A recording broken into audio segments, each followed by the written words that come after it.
Estamos estudando com o pastor Afonso Chaves, dentro da série Instituto Gunnervingre, o primeiro livro de Reis.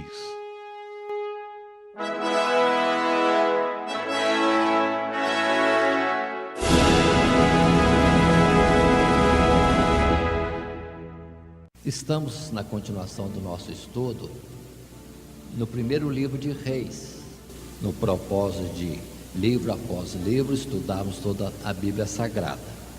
E agora nos detemos no capítulo 7, tendo considerado antes que Salomão veio a iniciar a construção da casa de Deus, e isso no 4º ano do seu reinado.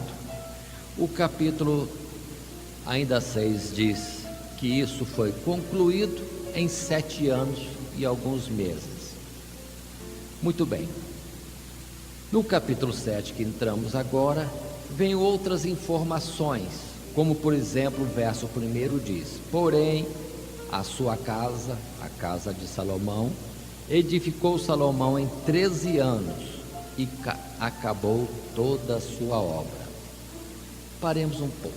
Esse verso primeiro já salta 13 anos na frente, dizendo que Salomão edificou a casa de Deus em 7 anos e depois 13 anos para construir a sua casa, num total de 20 anos de obras de construção. E parece que o capítulo 7 está, vamos dizer assim, soltando e não dando informações. Na verdade, esse capítulo 7 está um pouco deslocado, falando à frente e voltando a falar atrás de novo, de acontecimentos que, entretanto, é do tempo da obra, tanto do templo como também das demais construções de Salomão. Assim sendo, observem, verso 2 continua dando ideia de algo depois.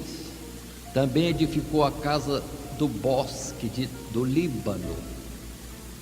Salomão não só construiu a sua casa em Jerusalém, depois da casa de Deus, como também no Líbano construiu um palácio onde tinha também lugar de morada. Continuando, verso 7: também fez o pórtico para o trono onde o julgava, para pórtico do juízo, que estava coberto de cedro, de assoalho. Observe então que de uma forma, vamos dizer, como que antecipando, foi dizendo: casa do Senhor 7 anos, a sua casa 13 anos, e fez mais obras no Líbano e outros melhoramentos em Jerusalém, numa sequência de obras. Mas vamos em frente. No verso 13 diz: e enviou o rei Salomão mensageiros e mandou trazer a Hirão de Tiro. Este era filho de uma mulher viúva da tribo de Naphtali, e fora seu pai um homem de Tiro que trabalhava em cobre, e era cheio de sabedoria e de entendimento e de ciência para fazer toda a obra de cobre. E segue. Quem lê o capítulo 7, parece que esta palavra em especial, agora do verso 13, está um pouco confusa, porque fala do nome de Hirão.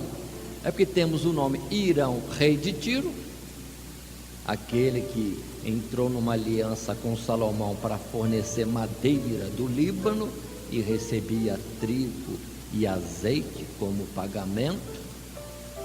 Mas temos um outro Hirão, que é um especialista em trabalhar em cobre, como lá em Crônicas fala também em ouro, em prata, homem com muita habilidade, que Salomão buscou. O capítulo 7, citando isso agora, dá a impressão que agora que ele está chamando este homem, mas na verdade ele chamou este homem lá no princípio, quando entrou em acordo com o rei de Tiro. Vinha madeira, como vinha também Hirão, o especialista que tinha parentesco em Israel, como vinham outros sábios mais, que só lá em Crônicas, segunda Crônica cita, sábios do Líbano, com sábios de Jerusalém, se ajuntaram para confeccionar toda a obra do templo de Deus. Ainda na sequência, vai falar no verso 15, porque formou 2 colunas de cobre, a altura de cada coluna era de 18 côvados, 9 metros, 2 colunas grandes na frente do templo, e que, conforme a ideia que se faz, é que quando o rei se dirigia ao povo, era entre essas colunas. E diz mais a palavra, que também esse homem especialista em cobre fez 2 capitéis de fundição, e vai colocando as informações do que estava sendo feito. Verso 21, depois levantou as colunas do pórtico do templo, levantando a coluna à direita, chamou o seu nome Jaquim, e levantando a coluna esquerda, chamou o seu nome Boaz. As colunas feitas de cobre foram colocadas, como já disse antes, junto ao pórtico do templo, naquela altura grande, e receberam o nome Jaquim e Boaz. Salomão era sábio, porque deu esse nome a 2 colunas. Tinha algum objetivo, tanto as colunas como os nomes. É difícil se saber, os eruditos pesquisando muitos livros, cada um supõe alguma coisa, mas ali tinha algo de sentido. Seria para ornamento? Que fosse para ornamento. Salomão estava ornamentando a casa de Deus. Ou então, o que significam esses nomes Jaquim e Boaz? As conjecturas são muitas, ainda mais quando a palavra Jaquim significa que Deus estabeleceu, uma tradução mais lógica, e a palavra Boaz significa força. Então ficou uma mensagem ali, como que no enigma: Deus estabeleceu e força, 2 colunas. E quando então o rei, segundo o que entendem os eruditos na tradição, falava ao povo destas colunas, queria estar dizendo que o rei ali constituído foi estabelecido por Deus e tinha a força da parte de Deus. É uma forma, como um enigma, palavras cifradas, trazendo uma mensagem também. Salomão não deu os nomes à toa. Se perdemos um pouco a exatidão do significado das palavras, mas, entretanto, existe mensagem naquilo que Salomão ali fizera. Continua a palavra no verso 23, falando que Salomão também, procurando estabelecer o critério estabelecido por Deus, dito a Moisés, quanto às peças do santuário, ele também fez uma pia, onde deveria estar a água, que serviria para a ministração dos sacerdotes em Jerusalém. Só que ele não fez uma pia simples, ele fez algo monumental. Ele fez algo que foi chamado a pia ou o mar, onde se colocou água de uma dimensão que era de 5 metros de diâmetro, tudo em um material metálico, de um peso tremendo, porque a espessura diz que era de 1 palmo, a altura era de 5 côvados, ou 2,5 metros, e tudo isso sustentado por 12 bois, 3 bois de cada lado, nas direções do norte, sul, leste e oeste. É ornamentação, a sabedoria de Salomão de fazer as coisas. Então, o templo de Deus, construído com os objetos próprios do culto, ou do ritual do sacrifício segundo a lei, dentro e fora, altar do holocausto, e a pia de um tamanho imenso, conforme estamos vendo na citação daqui desta palavra. E esta descrição do chamado mar de fundição, desde o verso 23 em diante, termina no verso 25. Ainda que tenham muitas outras colocações de entalhes, detalhes diversos que Salomão mandava colocar em todos os objetos, paredes, como nas colunas, tudo era também, vamos dizer assim, feito com alguma coisa em relevo, colocando lírios, colocando romãs, figuras de querubins. Era algo de muito esmero, o que de fato Salomão estava fazendo. Então, porque observem que o capítulo 7 está citando algo da construção do próprio templo. Volta no tempo à edificação do santuário de Deus. Continua a palavra a dizer, por exemplo, no verso 47 do capítulo 7, deixou Salomão de pesar todos os utensílios pelo seu excessivo número. Foram fazendo tanta coisa que pararam de numerar o que estavam fazendo, ou mesmo de pesar o cobre, o ferro, o bronze. Não dá para pesar tudo isso, como também até mesmo a prata era reputada por alguma coisa muito simples, pela fartura de ouro e de todos os materiais que existiam ali na confecção da casa de Deus e depois também das outras obras de Salomão.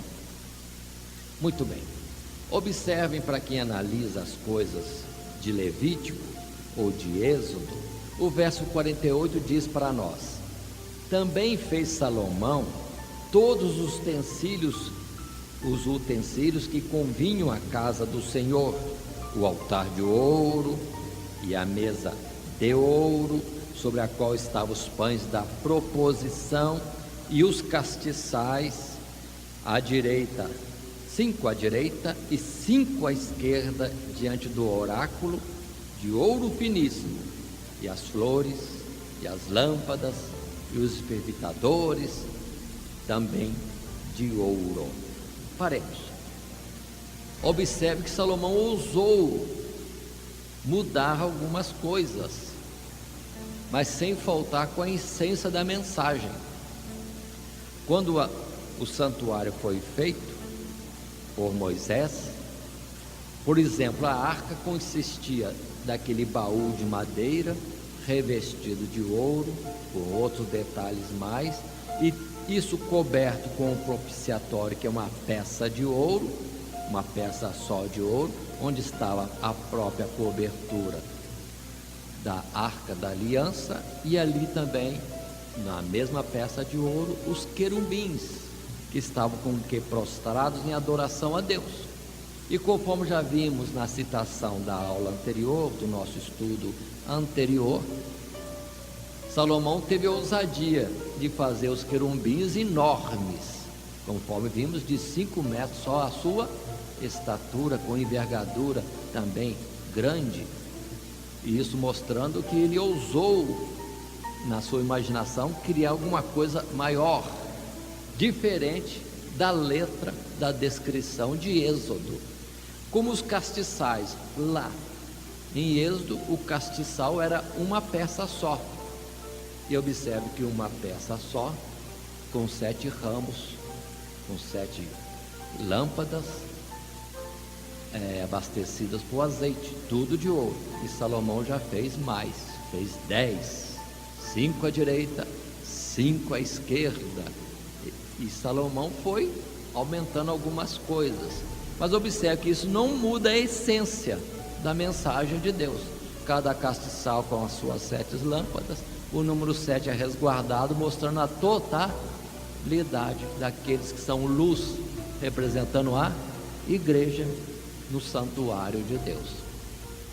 Então, ele mudou, sem, entretanto, alterar a parte doutrinária, o ensinamento, aquilo que o Espírito de Deus queria dizer nas peças simples do santuário no deserto. Agora era definitivo. E o verso 51 do capítulo 7 conclui assim este capítulo 7, dizendo: assim se acabou toda a obra que fez o rei Salomão para a casa do Senhor. Então trouxe Salomão as coisas santas de seu pai Davi, a prata e o ouro e os utensílios pôs entre os tesouros da casa do Senhor. Aí está, então, observe, fez o santuário, mas o santuário, o templo de Deus, na verdade, é muito pequeno em dimensões, mas ele enriqueceu, colocando muitas outras, vamos dizer, câmaras, recintos, cômodos, para as diversas atividades que seriam necessárias para a obra ou assistência na casa de Deus. Entre essas coisas tinha também as salas, os cômodos, as câmaras do tesouro da casa de Deus, e lá se ajuntavam então os tesouros da casa de Deus. Lembrando que tinha pátios diversos, e vamos passar disso para uma citação lá nos evangelhos. Vemos muito a citação que Jesus, como depois os apóstolos, iam ao templo para orar. Destacamos, não era o templo, lugar santo, lugar santíssimo, porque ali só poderiam entrar os sacerdotes. É porque Salomão construiu tanto, como também no tempo que Jesus estava entre nós, as construções eram tantas que tinha lugares diversos, onde o povo afluía, mas ninguém entrava no lugar santíssimo. E por comodidade e por extensão, chamavam toda aquela construção estendida a templo de Deus. Vamos fazer essa diferenciação para nós entendermos. O templo de Deus propriamente dito, só o sacerdote podia entrar. No lugar santo dos santos, aí só o sumo sacerdote, mesmo assim, uma vez por ano. O povo, Jesus, os apóstolos iam ao templo, mas na verdade, em muitas outras construções, vamos dizer assim, ao redor do templo propriamente dito. Indo em frente, no capítulo 8, observe que, tal qual o capítulo 7, o 8 está voltando ao assunto da construção do santuário de Deus. Capítulo 6 deu como encerrado. Capítulo 7 falou de muitas outras obras posteriores, mas concluiu mostrando detalhes do santuário. E é o capítulo 8 que, adequadamente após o fato de concluir-se a construção do templo, o templo deveria ser consagrado a Deus. O ritual de apresentar, santificar o templo para Deus, e isso aparece então no capítulo 8, quando diz: então congregou Salomão os anciãos de Israel e todos os cabeças das tribos, os príncipes dos pais dentre os filhos de Israel, diante de si em Jerusalém, para fazerem subir a arca do concerto do Senhor da cidade de Davi, que é Sião.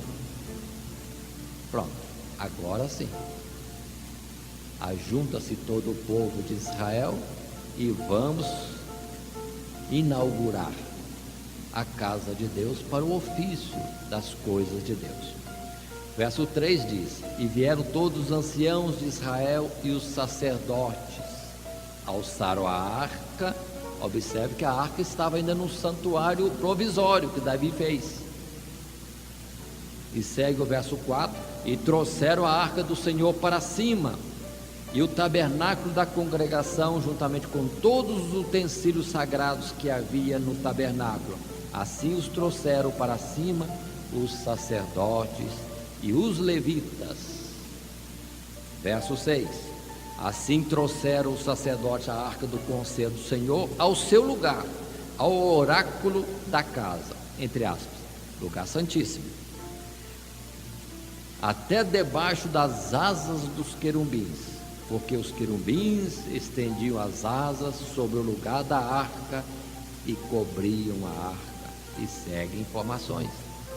Verso 8, interessante, uma coisa que é curiosa, que também chama a atenção de muitos. Na arca não havia senão só as 2 tábuas de pedra que Moisés ali pusera junto a Horebe, quando o Senhor fez aliança com os filhos de Israel, saindo eles da casa do Egito.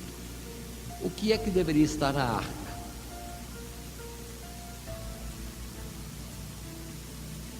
Na arca deveria estar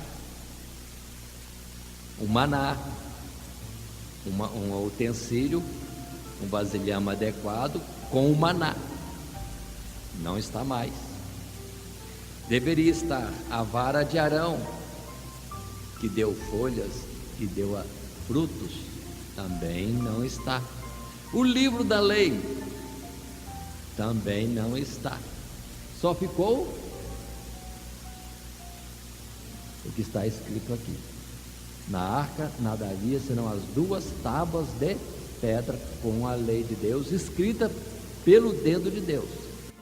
A tábua, quem aplanou, quem trabalhou essa tábua de pedra foi Moisés, mas quem escreveu foi Deus, e permanecia ainda na tábua, na arca do concerto de Deus. Essa é a afirmação do verso 9 do capítulo 8. Na continuação, podemos ainda estar destacando que os sacerdotes, fazendo assim a colocação dos utensílios sagrados nos seus devidos lugares, verso 11, diz a palavra que, eu leio antes o 10, sucedeu que, saindo os sacerdotes do santuário, uma nuvem encheu a casa do Senhor, e não podiam ter-se em pé os sacerdotes para ministrar, por causa da nuvem, porque a glória do Senhor enchera a casa do Senhor. Mais uma vez, uma manifestação de que Deus estava de fato presente, aceitava aquela casa dedicada ao seu nome. Isso aconteceu naquele tempo passado com Moisés, quando Moisés terminou de colocar os utensílios nos lugares e saiu do santuário, pronto, uma nuvem tão espessa encheu aquele lugar e os sacerdotes não podiam mais ministrar. Era a presença da glória de Deus. E agora se repete a mesma coisa. Lá em Pentateuco nós vimos que fogo desceu do céu e consumiu o holocausto. Aqui não está escrito isso, mas em 2 Crônicas está escrito que desceu fogo do céu e consumiu os holocaustos, todo aquele material que estava no altar do holocausto. Repetindo, vamos dizer assim, da parte de Deus, sinais, prodígios, demonstração clara, visível, de que estava aceitando aquela casa e fazia ali lugar de habitação. Como diz a palavra, habitação do seu nome. Na sequência desses fatos, ainda no capítulo 8, vamos estar com Salomão fazendo uma oração a Deus. Ele começa a fazer a oração, vamos dizer, no verso 22, capítulo 8, verso 22. E pôs-se Salomão diante do altar do Senhor, em frente de toda a congregação de Israel, e estendeu as mãos para os céus, e disse: oração linda, oração bonita, que num estudo assim, às vezes a gente resume e passa despercebido algum detalhe, mas leia com cuidado. Salomão, na sabedoria dele, foi expondo, ponto por ponto, de tudo aquilo que aquela casa significava, da súplica dele, no sentido de que de fato ali estivesse o nome do Senhor, de que ali os olhos de Deus estivessem abertos, os seus ouvidos atentos a toda forma de oração de todo aquele que buscasse a Ele, não só no local, como também estando longe, se voltassem para o lado daquela casa e orassem, que Deus nos céus, lugar verdadeiro da habitação de Deus, nos céus, mas sendo aquela casa representativa da presença de Deus, Deus ouvisse e Deus respondesse às orações. E as palavras são longas no capítulo 8, Vamos fazer algumas menções aqui. Muito bem. Vejamos, por exemplo, o verso 25, ele faz menção da obra que Deus confirmou, do que Deus prometera a Davi de constituir um filho dele no trono. Isso já tinha sido confirmado, Salomão reinava. De que o filho construiria o templo, estava confirmado, estava pronto o templo. Tudo isso ele faz menção, agradecendo a Deus pelo que tinha sido feito. Agora, no verso 27, diz Salomão: mas, na verdade, habitaria Deus na terra? Eis que os céus e até o céu dos céus não te poderiam conter, quanto menos esta casa que eu tenho edificado. Detalhe importante: uma casa para Deus, e Deus estaria só restrito àquela casa? Não, Deus, na verdade, enche os céus e a terra, conforme a oração que temos também de Davi, e o Salmo 139 também, mostrando que é impossível estar ausente da presença de Deus, porque Deus preenche tudo, Ele está presente em todo lugar, é onipresente. Mas, entretanto, aquela casa serviria de modelo, figura, representação da habitação, lugar de onde Deus estaria ouvindo e recebendo todo louvor, toda adoração. Continua falando, ainda no verso 28, volve-te, pois, para a oração de teu servo, e para a sua súplica, ó Senhor meu Deus, para ouvires o clamor e a oração que o teu servo hoje faz diante de ti. Verso 29, para que os teus olhos, noite e dia, estejam abertos sobre esta casa, sobre este lugar do qual disseste, o meu nome estará ali, para ouvires a oração que o teu servo fizer neste lugar. Verso 30, ouve, pois, a oração do teu servo e do teu povo Israel, quando orarem neste lugar. Também ouve tu, no lugar da tua habitação nos céus, ouve também e perdoa. Então, ouvir só na terra, quem orar naquela casa, não, ouvir Deus no céu, e responder, e perdoar as transgressões do povo.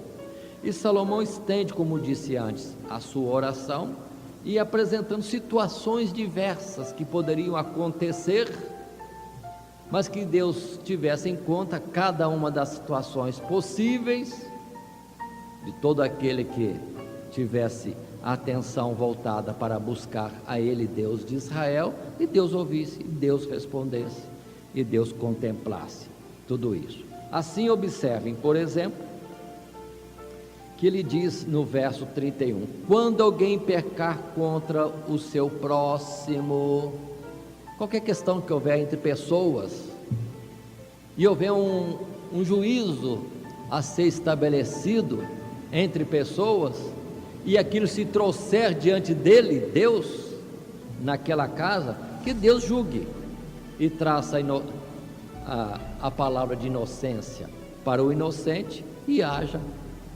em questão um juízo, e traga também a sentença para aquele que é o injusto na causa apresentada. Isso está, como disse, no verso 31 e verso 32. Verso 33 já diz, quando o teu povo de Israel foi ferido diante do inimigo,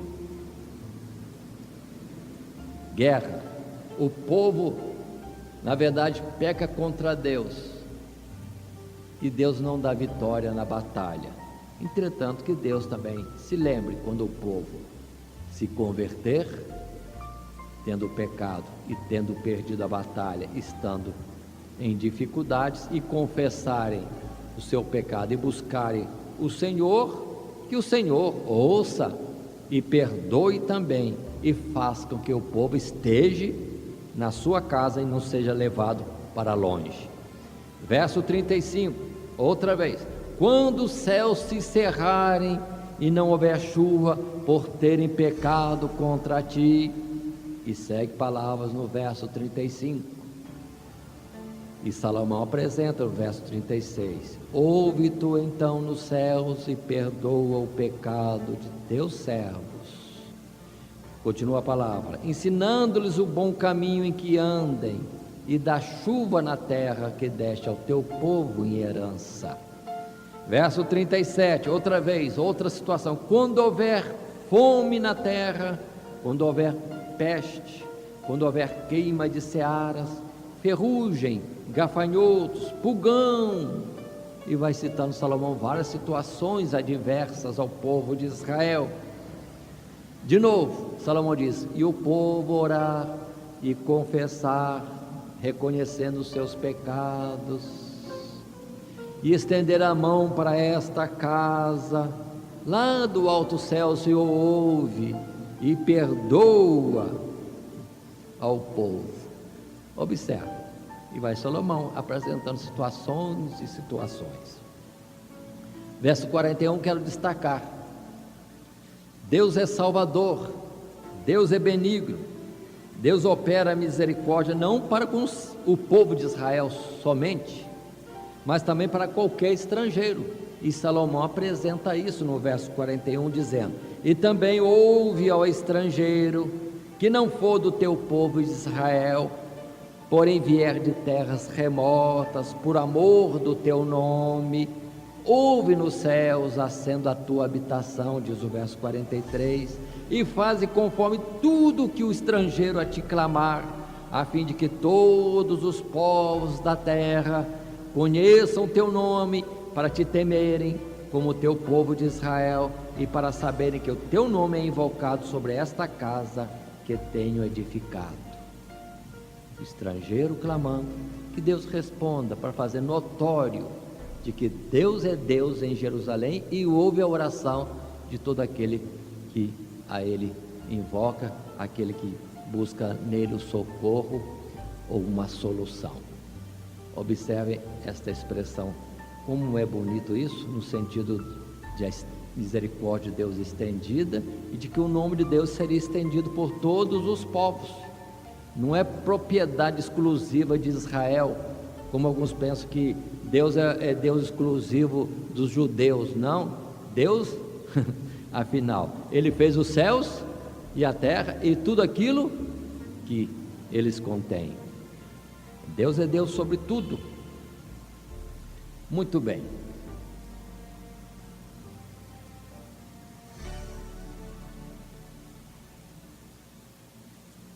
Verso 44 fala também neste assunto de situações diversas, e diz aqui: quando o teu povo sair à guerra contra o seu inimigo, saiu, foi longe para guerrear contra o inimigo,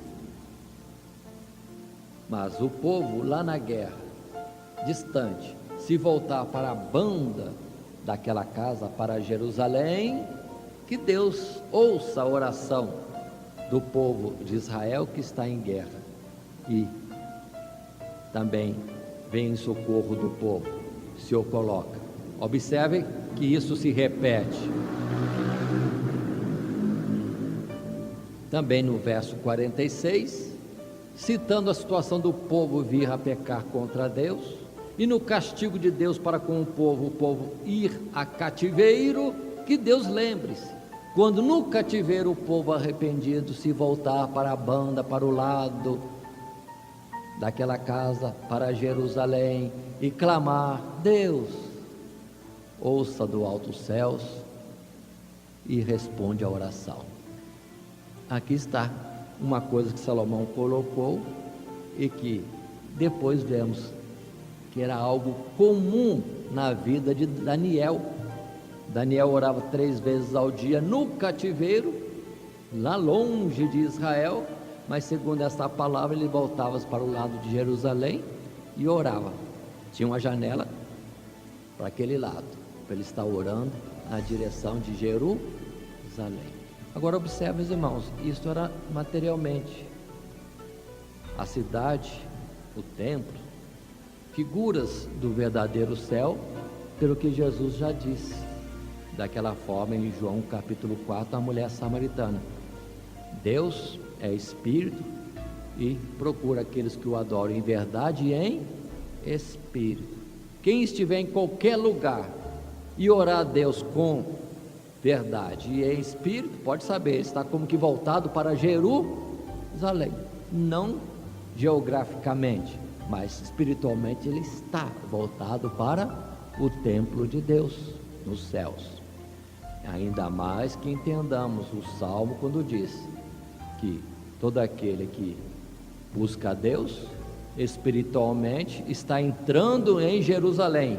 Os nossos pés estão dentro das tuas portas, ó Jerusalém. Muitos têm aquela terra na Palestina como terra santa e ficam preocupados de um dia irem lá e ser por isso abençoados por ir à terra santa.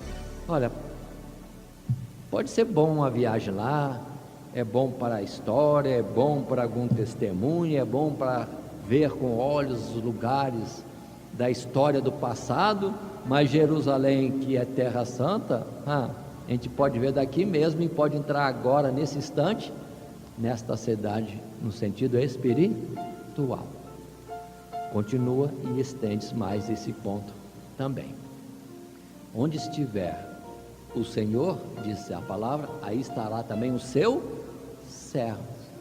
Deus está presente em todo lugar, então não precisa ir para lugar nenhum para estar na presença de Deus. E na verdade, já Efésios capítulo 4 diz que Deus é sobre nós, não é assim mesmo? Em nós e por nós.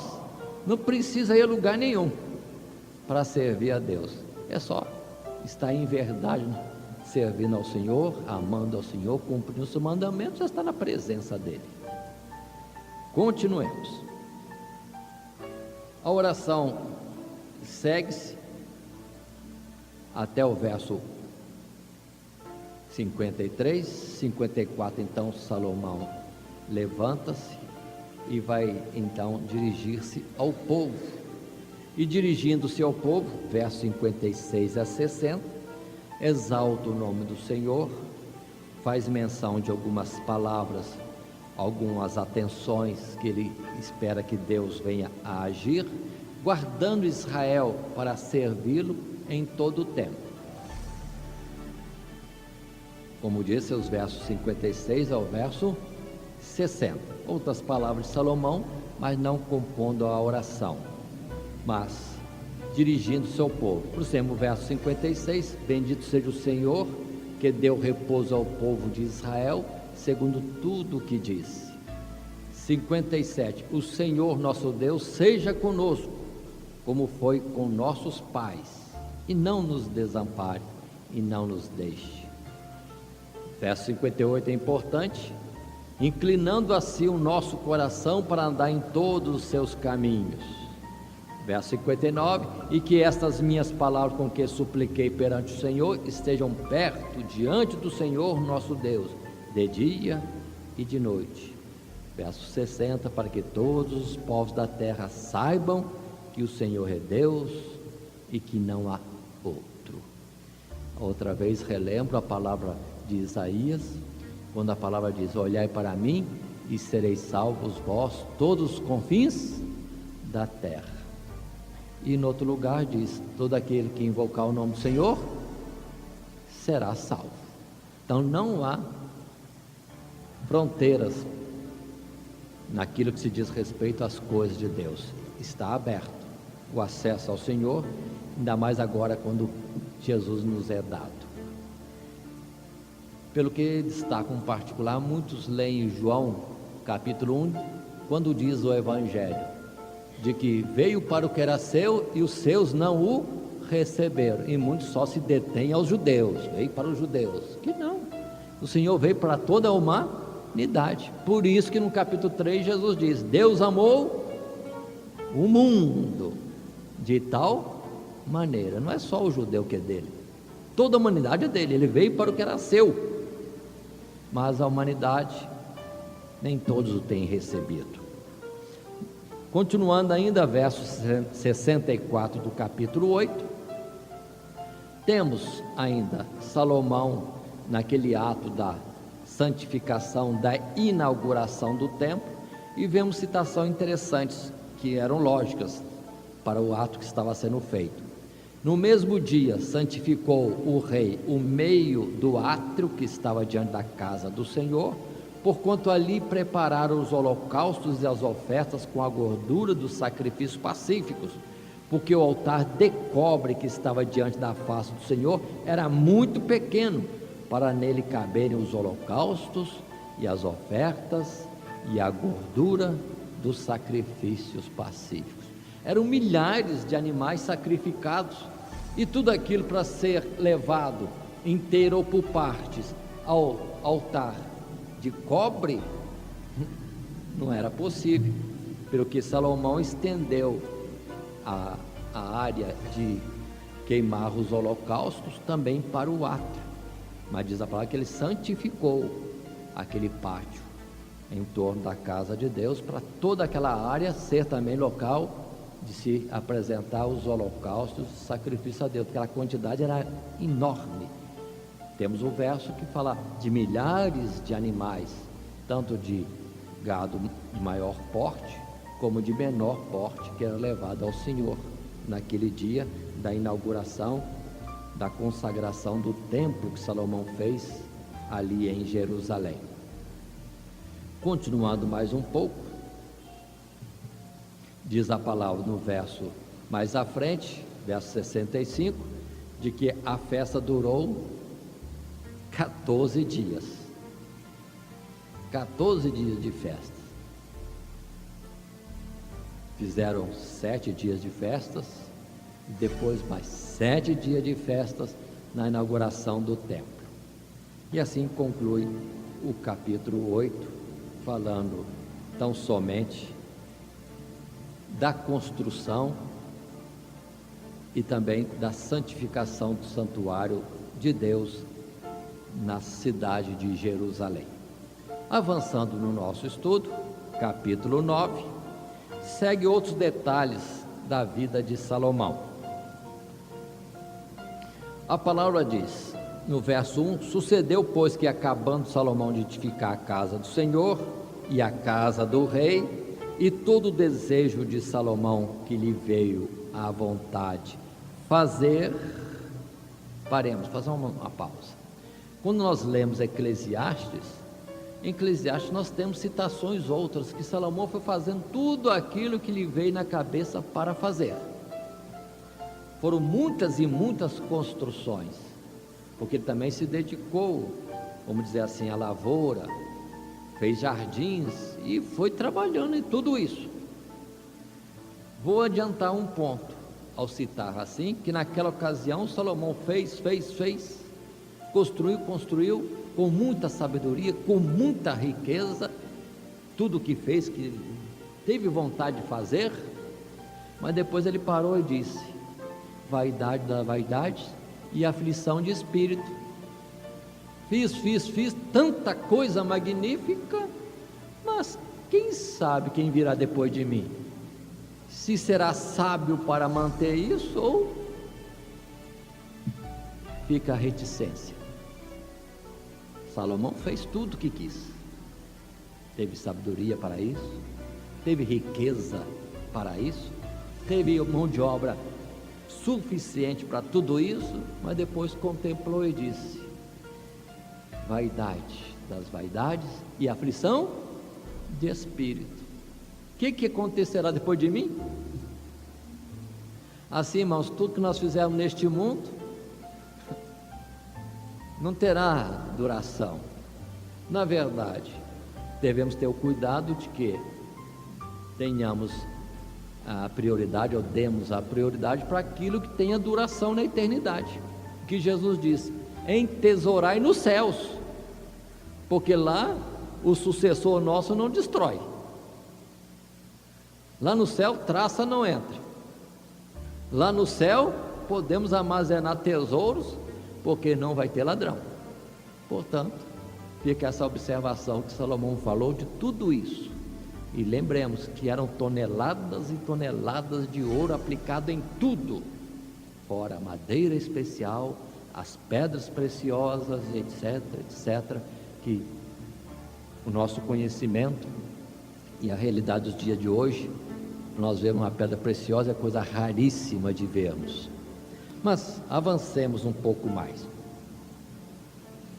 O verso 2 diz: terminado tudo isso, o Senhor tornou a aparecer a Salomão como lhe tinha aparecido em Gibeão. É a segunda vez que Deus aparece a Salomão.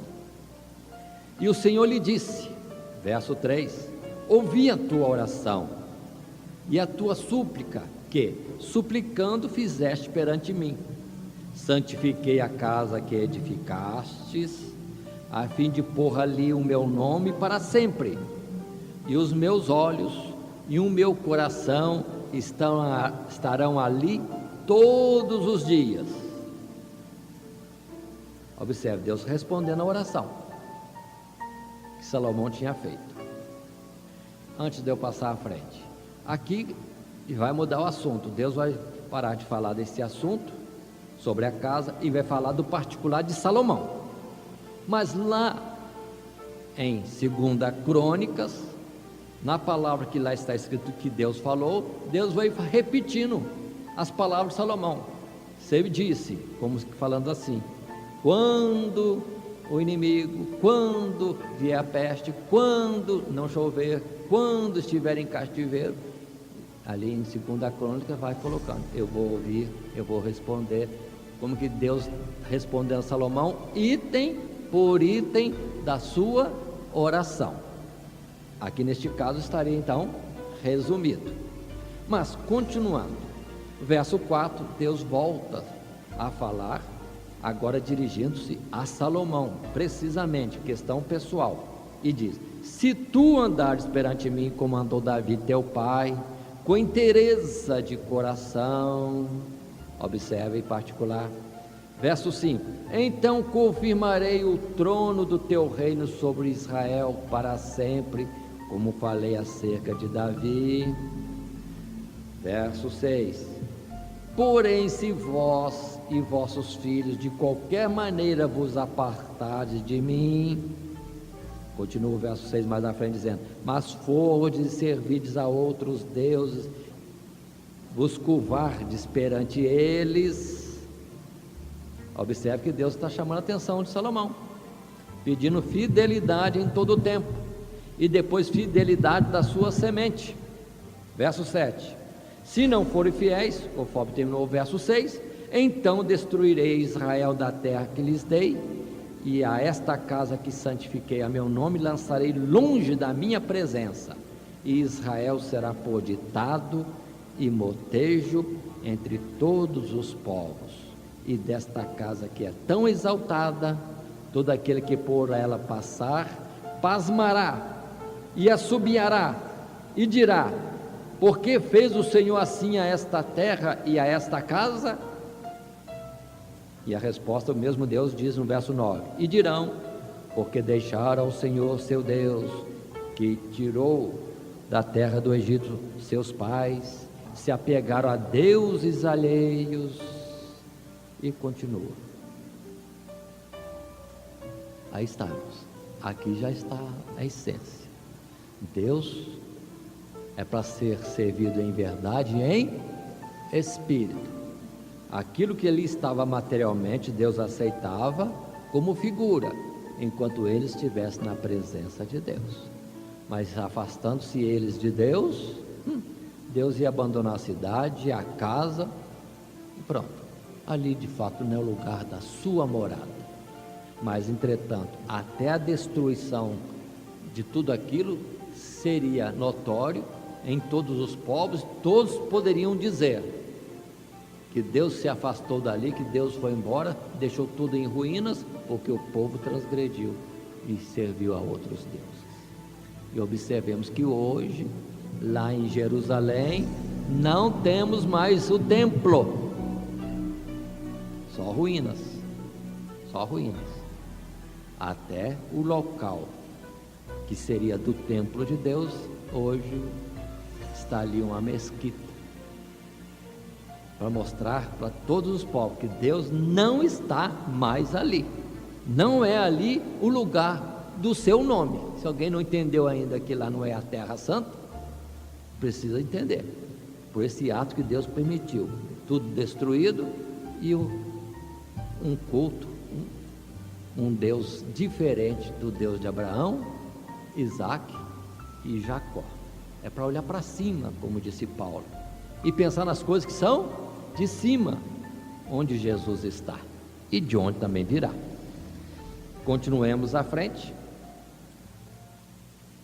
indo agora ao verso 15 do capítulo 9, sendo que cita-se que assim foram 20 anos de construção, repetimos, 7 pelo templo, 13 pela casa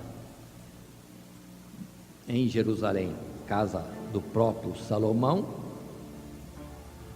Aí o verso 15 diz: e esta é a causa do tributo que impôs o rei Salomão para edificar a casa do Senhor e a sua casa, e Milo, e o muro de Jerusalém, como também Azor, a Megido, a Gezer. Paremos.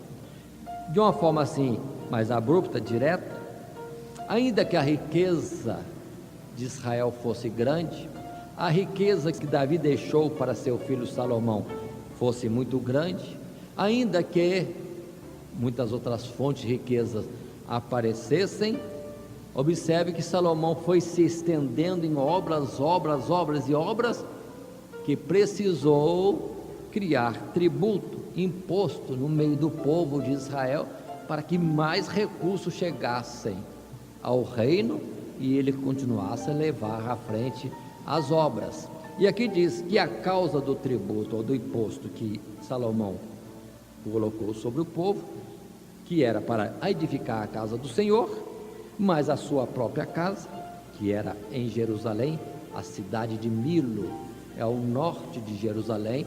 Naturalmente Salomão fez uma fortaleza, um palácio para a sua habitação, que durou 13 anos para ser construído. Mas além disso ele construiu outras cidades, fortalezas, diz o verso 15, no final, Azor, e a Megido, e a Gezer. Mas continua ainda os versos seguintes, mostrando muitas outras obras, até cidades que Salomão foi construindo, cidades, fortalezas, que fez distribuídas todas elas em Israel, como que guarnecendo, fortalecendo o reino de Israel. O verso 19 diz: e todas as cidades das munições que Salomão tinha, e as cidades dos carros, e a cidade dos cavaleiros, e o que o desejo de Salomão quis edificar. E segue-se. Então observe que o reinado de Salomão foi de muita construção, não só em Jerusalém, como em todo o Israel.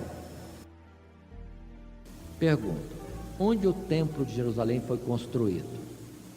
Com mais precisão, aqui não se diz em Reis, mas lá em 2 Crônicas se afirma que o lugar escolhido para ser levantado o templo de Deus foi naquela herdade, naquela possessão que Davi comprou quando da peste sobre Israel. Ali, diz a palavra, é lugar de Moriá. Então observe, ali em Jerusalém é o lugar dos montes de Moriá.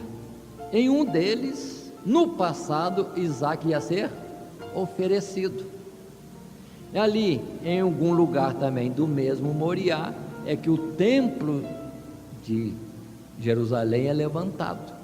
E eu não sei, e digo que pode ser certamente, porque não foi no templo, nem na cidade, mas foi fora da cidade, no lugar, colina chamada Calvário, ou Monte da Caveira, é que Jesus foi crucificado. Então observe, irmãos, que as figuras desde Gênesis, em Abraão, Isaac, Monte Moriá, voltam à tona agora com Salomão, na edificação do templo. E naturalmente, quando Jesus foi crucificado, foi em Jerusalém, em uma das colinas, ainda lugar de Moriá. Observe que a palavra de Deus não está se restringindo a uma época, mas se estende séculos e milênios, para que se cumpra todo o propósito de Deus. A diferença das coisas de Deus da Bíblia Sagrada é o fio da meada que atravessa séculos e milênios e se cumpre tudo, enquanto outras religiões aparecem de repente, sem passado e com um momento oportuno por causa da política ou por causa da economia no mundo, mas depois os homens vão construindo uma religiosidade, um pensamento religioso. Mas na Bíblia Sagrada já temos desde Gênesis a fundação do mundo e a sequência perfeita de todo o propósito de Deus aqui estabelecido. Avançando um pouco mais, capítulo 9 cita ainda para nós que Salomão, além de tudo aquilo que já tinha, dos impostos sobre o povo, no verso 26 diz que fez naus para buscar ouro e para buscar madeira também. Tudo isso Salomão ia fazendo na sua administração, na sua capacidade, na sua sabedoria e fortalecendo o reino de Israel. Bom, este assunto das riquezas de Salomão e de onde provinha tanta riqueza que ele veio a ter, vai voltar ao assunto daqui a pouco, porque vai citar outras coisas. Mas o capítulo 10 faz uma pausa e uma menção especial de uma autoridade externa de outro país, entre tantas que foram citadas, que vinham gente de todos os povos ouvir Salomão, faz menção em especial à rainha de Sabá. O que seria a rainha de Sabá? Uma rainha da África, e se entende que seja da região da Etiópia. Ela saiu de tão longe, com uma comitiva enorme, uma rainha, deslocando-se por toda a África, e foi a Jerusalém. Por que ela foi a Jerusalém? Porque ouviu falar da sabedoria de Salomão e do nome do Senhor. Verso 1, vamos dar esse destaque. E ouvindo a rainha de Sabá a fama de Salomão acerca do nome do Senhor, veio prová-lo por enigmas. E veio a Jerusalém, diz o verso 2, com um muito grande exército, com camelos carregados de especiarias e muitíssimo ouro e pedras preciosas. E veio a Salomão e disse-lhe tudo quanto tinha no seu coração. Observe que a fama da sabedoria de Salomão e o destaque do nome do Senhor Deus de Israel, Jeová, o Deus que é, correu terras para uma rainha sair de tão longe para ver se era isso mesmo e trazer enigmas. Enigmas pode significar não só distração, alguma coisa de divertimento, entretenimento. Eu creio que ela veio trazer problemas para Salomão ver se resolvia dentro das preocupações do que chegou a uma rainha de uma nação grande como era na verdade a nação da rainha de Sabá. Ela veio fazer uma consulta, vamos dizer assim, ter um intercâmbio de conhecimento, apresentando problemas e ver o que Salomão dizia sobre todos aqueles problemas de estado que ela enfrentava. Mas observe o verso 4 e versos seguintes, que ela ficou abismada com tudo. Verso 4 diz: vendo pois a rainha de Sabá toda a sabedoria de Salomão e a casa que edificara, verso 5, e a comida da sua mesa, e o assentar de seus servos, e o estar de seus criados, e as vestes deles, e os seus copeiros, e a sua subida pela qual subia a casa do Senhor, não houve mais espírito nela. Ela ficou fora de si, porque em tudo, em todos os detalhes, ela havia sabedoria. Imagine, irmãos, Um reino em que tudo está organizado, uma cidade capital em que tudo está bem localizado, bem posicionado, em que as pessoas tinham uma forma certa de assentar, uma certa forma de estar, todos os utensílios, a própria comida em si, tudo mostrava sabedoria, tudo tinha razão, era o melhor em sentido não da qualidade que eu estou dizendo, mas de escolha, combinações, utensílios para se servir, os criados servindo, como ele saía e se deslocava para ir para a casa do Senhor, tudo era com muita majestade. Agora vamos trazer isso para cá. Como é que é na casa do Senhor aqui? Guarda o teu pé quando ele está na casa do Senhor. Nós precisamos saber disso também. Nós estamos na casa do Senhor, e quem entra aqui deve achar em nós sabedoria, algo que dignifique o nome do Deus que nós servimos.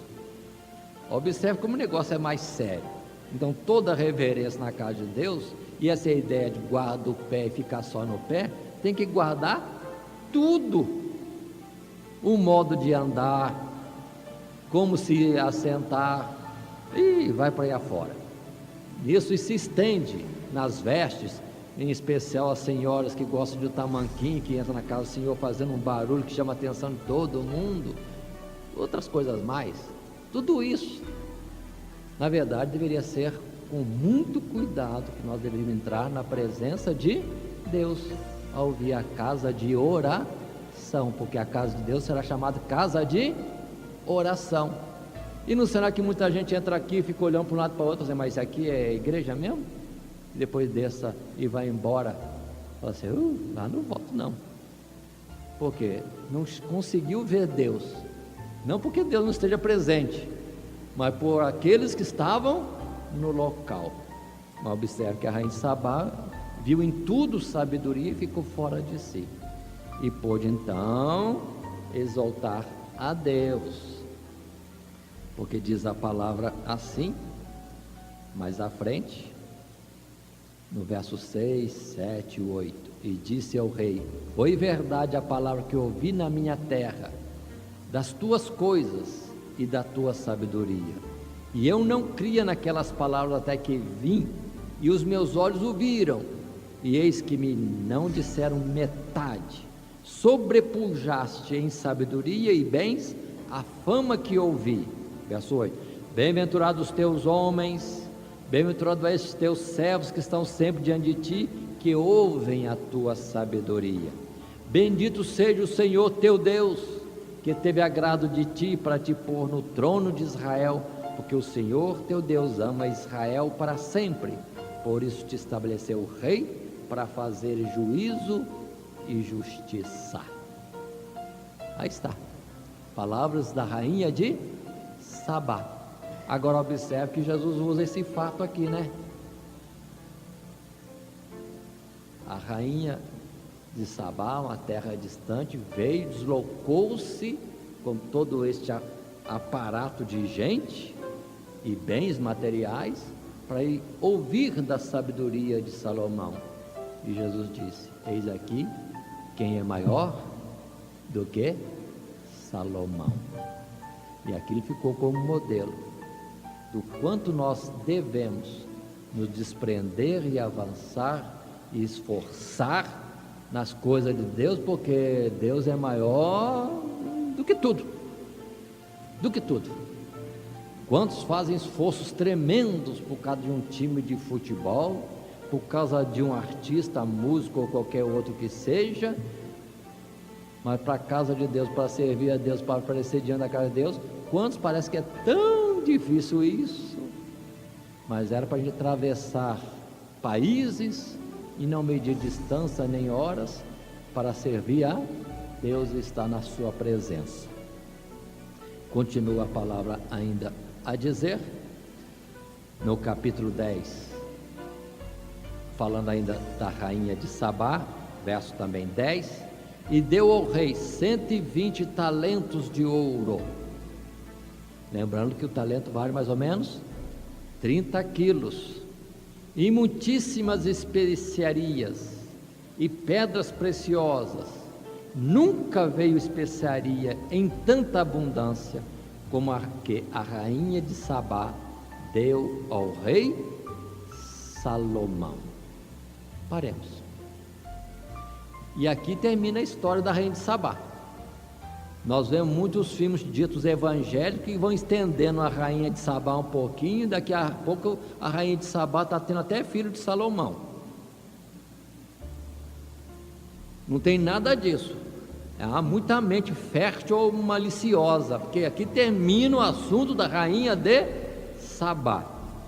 Ela veio ouvir da sabedoria e tratar de assuntos do Estado. Ela não veio ter um romance com Salomão. Muitos denigrem, diminuem a honra, a glória das coisas de Deus por mentes impuras. Aqui termina a rainha de Sabá. Continuando a palavra, verso 11, como antecipei dizendo, além de tudo que Salomão recebia de ouro, riquezas diversas já citadas, outra vez o verso 11 fala das naus de Irão, que iam trazer madeira finíssima, com a qual se construía muitas coisas, em particular instrumentos de música. Isso está escrito no verso 12. E dessa madeira de almugue fez o rei balaústres para a casa do Senhor. Balaústre é como essas colunas aqui, ó. Colunas que vão fazendo como que corrimão por toda a casa de Deus e outros lugares que Salomão fez. Foi de madeira finíssima. E como eu disse também, à frente diz, no mesmo verso 12, como também harpas e alaúdes para os cantores. Nunca veio tal madeira de sândalo, nem se viu até o dia de hoje. Então Salomão buscava também pelos navios riquezas, coisas preciosas, raríssimas, especiais para toda forma de obra que era necessária. E continua, verso 14. E era o peso do ouro que se trazia a Salomão cada ano, 666 talentos de ouro. 15. Além dos negociantes e do contrato dos especieiros e de todos os reis da Arábia e dos governadores da mesma terra. Observem quanta riqueza ainda vinha, além do que já tinham. Pelo que? Verso 16, Salomão teve até caprichos de construir 300 pavês e 300 escudos. Escudos, todos mais ou menos entendem o que seja, aquele material de proteção trazido pelo soldado, mas ele fez pavês, que é um escudo de tamanho maior, mas tudo de ouro, 300 e 300, tudo de ouro maciço, que está na casa de armas também. Isso fez Salomão. Continua a palavra ainda dizendo das riquezas de Salomão. Verso 21. Também todos os vasos de beber do rei Salomão eram de ouro, e todos os objetos da casa do bosque do Líbano eram de ouro puro. Não havia neles prata, porque nos dias de Salomão não tinha estimação alguma. Prata não tinha valor algum nos dias de Salomão, devido à riqueza em ouro. Verso 23, leio para destacar cumprimento daquilo que Deus disse.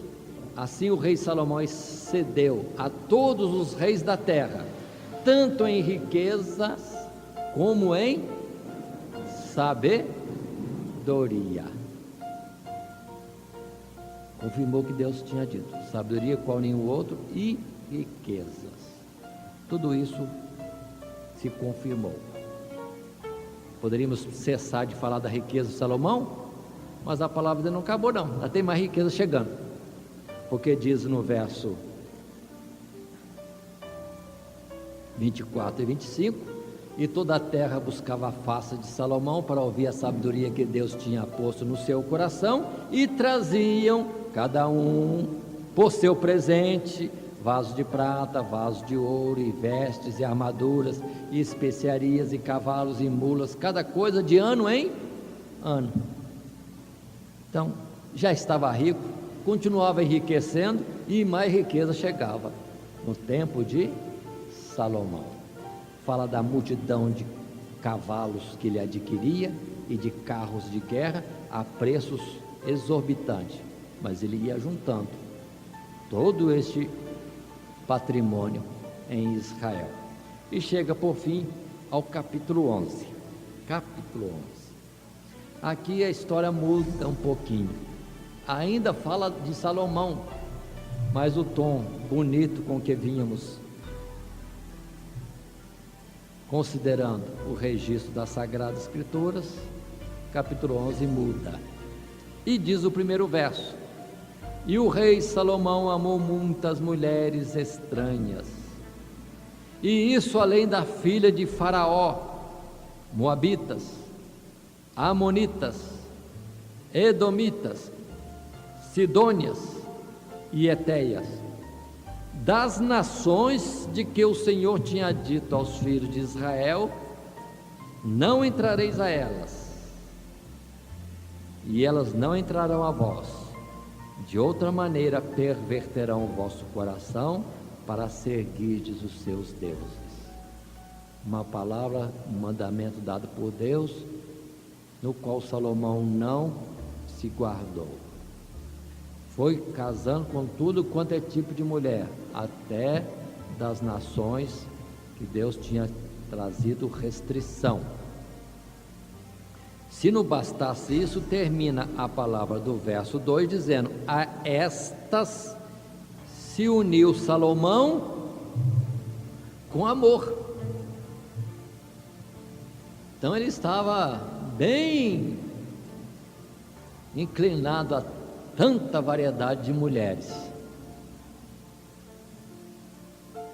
Verso 3 diz: e tinha 700 mulheres, princesas, e 300 concubinas, e as suas mulheres lhe perverteram o coração. Verso 4: porque sucedeu que no tempo da velhice de Salomão, suas mulheres lhe perverteram o coração para seguir outros deuses, e o seu coração não era perfeito para com o Senhor, seu Deus, para com Jeová, o Deus de Abraão, Isaque, Jacó, o Deus de seu pai, Davi.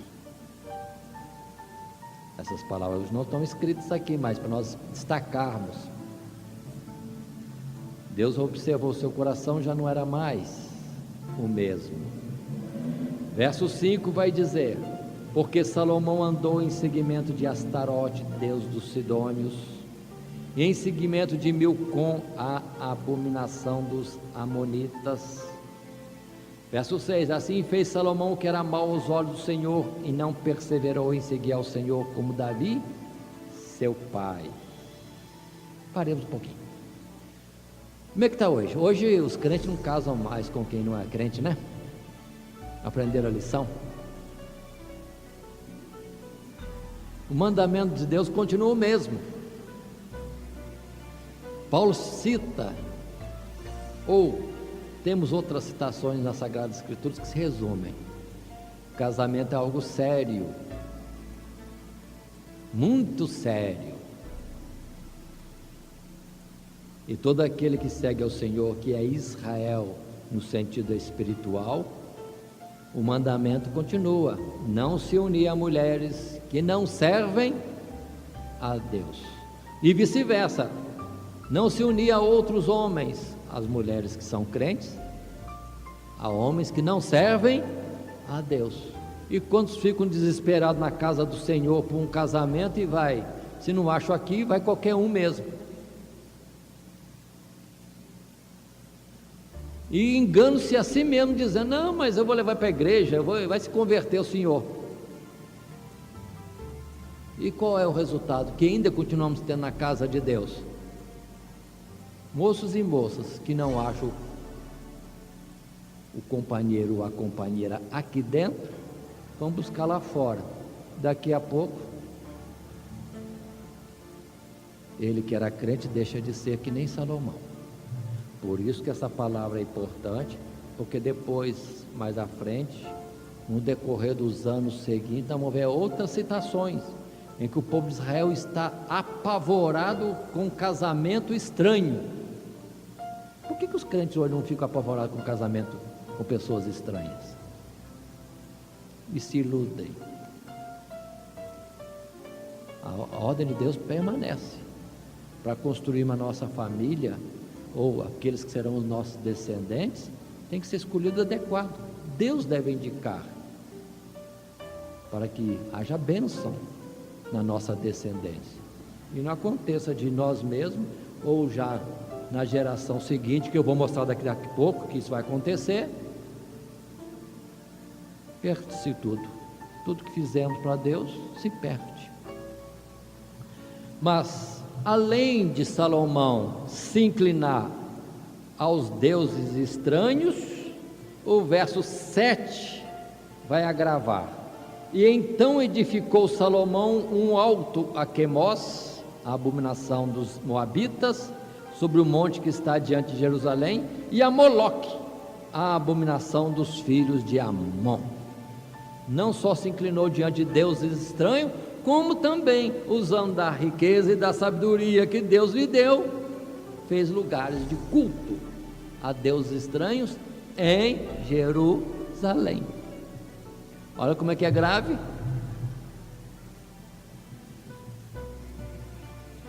Salomão afastou-se bastante de Deus, bastante. Não é o caso de dizer que se inclinava diante dos ídolos para agradar as jovens esposas.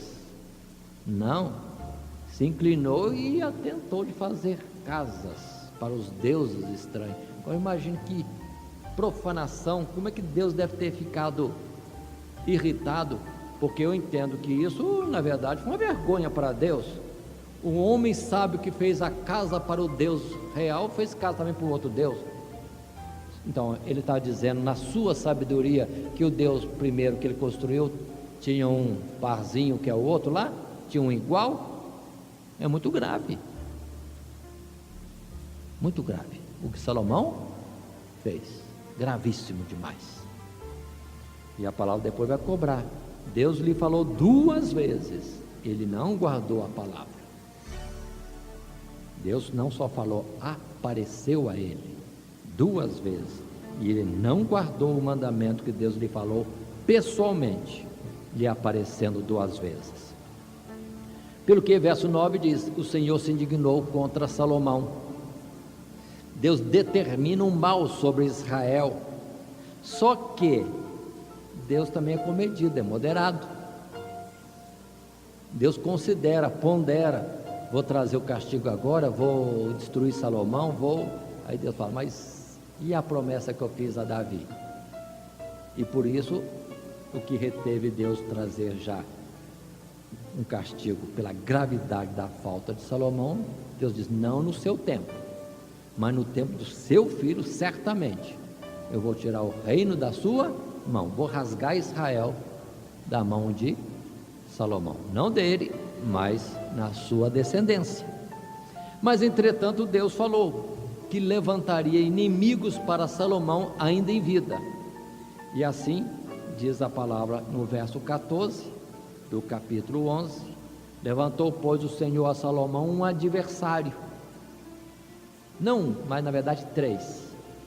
Se o reinado de Salomão até então era de prosperidade e paz, agora começa a haver perturbações. Leio então o verso 14 de novo. Levantou pois o Senhor a Salomão um adversário, a Hadad o Edomita, ele era da semente do rei de Edom. Edom ficava no sul, então agora lá no sul já se levantou um homem opondo-se e afligindo a Israel pelo sul. Verso 23, pulando bastante, porque a história vai falar desse inimigo de Salomão. Verso 23, também Deus lhe levantou outro adversário, um segundo, a Rezon, filho de Eliada, que tinha fugido de seu senhor Hadadezer, rei de Zobar, e este lá em Damasco, na Síria, ao norte, também afligia Israel, atacando Israel. Então observe, Salomão já começou a deixar de ser rei de uma época de paz, acabou a paz. Ao sul, guerra, ao norte, guerra também. E se não bastasse isso, verso 26, até Jeroboão, filho de Nebate, efraimita de Zereda, servo de Salomão, também um homem de Israel aparece, com o qual Deus aflige a Salomão. Quem é Jeroboão, filho de Nebate? É um homem de Israel, da tribo de Efraim, e diz a palavra que era muito habilidoso, muito capaz, e Salomão, com tantas obras, o colocou em destaque em Israel, na frente de tantas obras que tinham que ser feitas. Muito bem, mas só que havia em Israel um profeta, Aías, e esse profeta se encontrou com Jeroboão no campo, estando os dois a sós. Agora leia o verso 30. E Aías disse então alguma coisa da parte de Deus a Jeroboão. Leia o verso 30. E Aías pegou na veste nova que sobre si tinha e rasgou em 12 pedaços. E disse a Jeroboão: toma para ti os 10 pedaços, porque assim diz o Senhor Deus de Israel: eis que rasgarei o reino da mão de Salomão, e a ti darei as 10 tribos. De 12 tribos de um país riquíssimo como aquele, tirar essa fatia tão grande e dar a um outro. Então o reinado de Jeroboão seria imenso e rico. Mas continua, a palavra do profeta Aías não é só essa. No verso 32, porém ele, Salomão, terá uma tribo por amor de Davi, meu servo, e por amor de Jerusalém, a cidade que elegi de todas as tribos de Israel. E vem mais algumas palavras. Verso 34, vou ler. Porém não tomarei nada desse reino da sua mão, mas por príncipe ponho por todos os dias da sua vida, por amor de Davi, meu servo, a quem elegi. Verso 35, mas das mãos de seu filho tomarei o reino, e to darei a ti as 10 tribos dele, e a seu filho darei uma tribo, para que Davi, meu servo, sempre tenha uma lâmpada diante de mim em Jerusalém, a cidade que elegi, para pôr ali o meu nome. Eu estou lendo esses versos e são importantes, não naquilo que implica em Salomão, mas naquilo que vai implicar depois na história de Jeroboão, que nós vamos estar estudando mais à frente. Observe que todas as coisas que Jeroboão está recebendo, não porque ele tem algum mérito, mas é castigo para Salomão. Mas no meio do castigo, Deus exalta várias vezes: a cidade foi eu que elegi, então por amor à cidade, por amor à descendência de Davi que eu elegi, vou deixar isso, vou deixar aquilo, etc. Se eu recebesse uma bênção que fosse consequência do castigo de outro, eu tinha que estar mais atento. Continua o Senhor falando até o verso 39, onde se diz o verso 39, e por isso afligirei a semente de Davi, todavia, não para sempre, não para sempre, não para sempre. Muito bem, aí está. Nessa palavra que o profeta Aías falou a Jeroboão, tem um detalhe que eu quero colocar, que é o verso 38, que o próprio Jeroboão recebeu no sentido dele mesmo: e há de ser que, se ouvires tudo o que eu te mandar, e andares pelos meus caminhos, e fizeres o que é reto aos meus olhos, guardando os meus estatutos e os meus mandamentos, como fez Davi meu servo, eu serei contigo, e te edificarei uma casa firme, como edifiquei a Davi, e te darei Israel. Jeroboão tem uma promessa: se andar nos meus mandamentos, terá nome, como Davi vai ter nome. Muito bem. Isso veio naturalmente ao conhecimento de Salomão, não se explica como. Verso 40 diz: pelo que Salomão procurou matar Jeroboão, porém Jeroboão se levantou e fugiu para o Egito, etc. Mas paremos. O que estamos dizendo com isso? Que se Salomão teve tanta riqueza, tanta prosperidade, tanta sabedoria, desviando de Deus, a paz foi embora. A paz nos extremos de Israel e a paz dentro de Jerusalém. Consigo mesmo ele sabia que a palavra de Deus já lhe era contrária, que ele perderia tudo aquilo que fez. Não precisou vir um herdeiro que não fosse sábio, ele mesmo foi imprudente, ele mesmo pôs a perder tudo aquilo que ele viu que era magnífico. E termina a palavra dizendo, nesse capítulo 11, que Salomão veio a morrer. Foram os anos do seu reinado 40 anos, e dormiu e foi sepultado com seus pais. E Roboão, seu filho, reinou em seu lugar. Aqui termina a história que envolve a pessoa de Salomão. Mas, como eu disse, lá em 2 Crônicas, desde o primeiro capítulo até o capítulo 9 de 2 Crônicas, faz menção a tudo isso que nós estamos falando. E o destaque, poucas coisas poderíamos estar dizendo, que eu já mencionei. No capítulo 3 de 2 Crônicas, no verso 1, é que diz: começou Salomão a edificar a casa do Senhor em Jerusalém, no Monte Moriá, onde o Senhor se tinha mostrado a Davi, seu pai, no lugar que Davi tinha preparado, na eira de Ornã e segue. Então, Moriá é o lugar onde se levantou o santuário de Deus. Ainda interessante destacar, só complementando palavras sobre a história de Salomão, verso 11 do capítulo 5 diz: e sucedeu que, saindo os sacerdotes do santuário, porque todos os sacerdotes que se acharam se santificaram sem guardarem as turmas.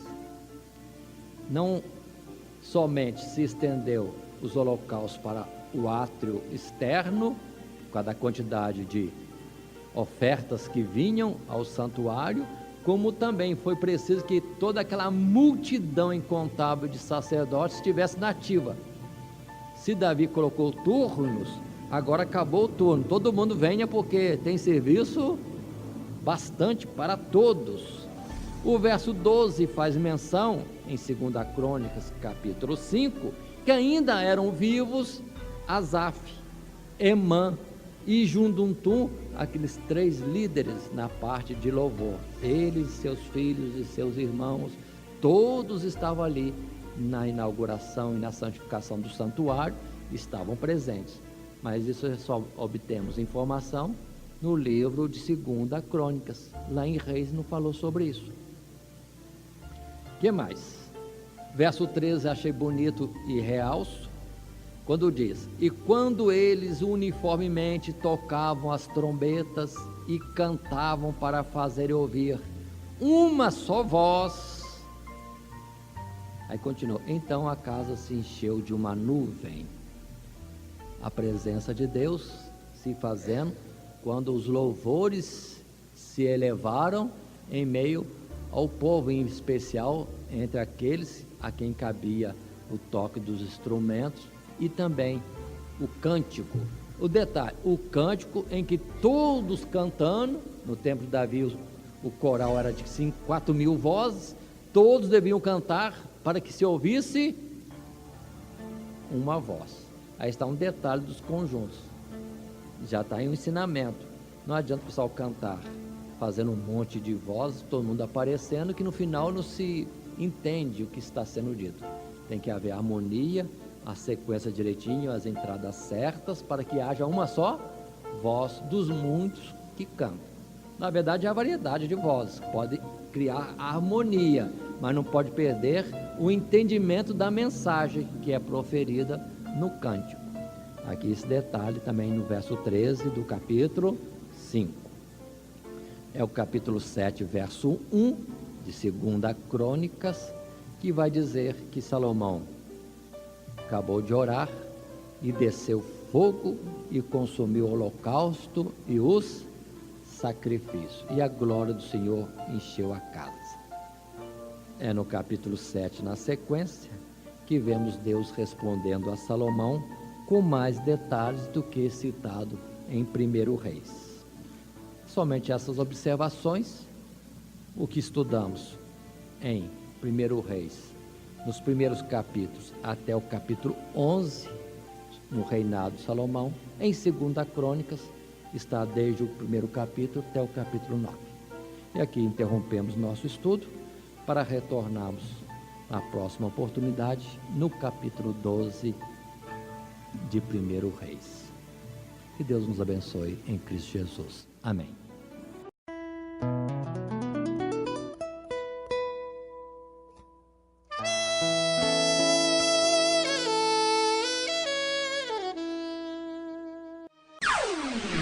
Todo dia, toda hora, muito mais prazer em ouvir. Radionete Grata Nova. Web Rádio, a qualidade que faz a diferença, cada vez mais necessária. Rede Grata Nova de Evangelização. Acesse nosso site www.horadadecisão.com.br. Hora da Decisão, tudo junto, sem acento.